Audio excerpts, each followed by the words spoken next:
Now, we've been discussing these alert states, and I mentioned earlier that you would create the alert states under Tools, Notification Settings. Let's take a look at how you would do that. It's really quite simple. You just create new state groups with this button and then new states with this button. And it really doesn't matter where you're selected down here in this area. I'll choose, let's call this I'll go with my state group 2. And then in my state group 2, I'm going to add a couple of new states. Let's do this as a low alarm. I'll assign that to state group 2. And then I'm going to add one of a greater priority called a low alarm. I'll assign that to the same state group. Nope, looks like that state already exists. Okay, so I'll need to come up with another name for that one. Choose a new state. I'll call this low 2. And it's kind of ugly for this example, but that should work. And now, here's my state group. Now the names of these state alerts, or these alert states, excuse me, are arbitrary. It doesn't matter what names you give them. However, it is very important what order they appear in.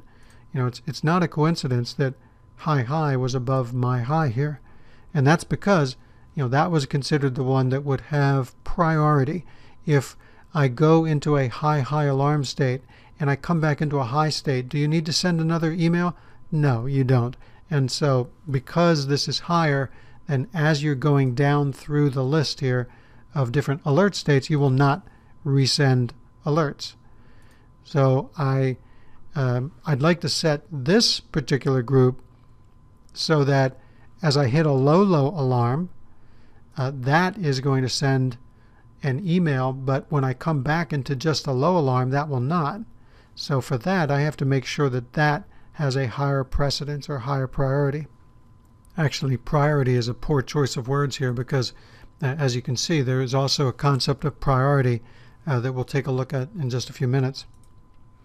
But I do need to have this low above the low, and that means that if I'm in a low alarm state and I just, my value rises so it's only low, at that point I don't need to trigger another email. So that's how we would create this state group, and then we make use of it when we define our conditions.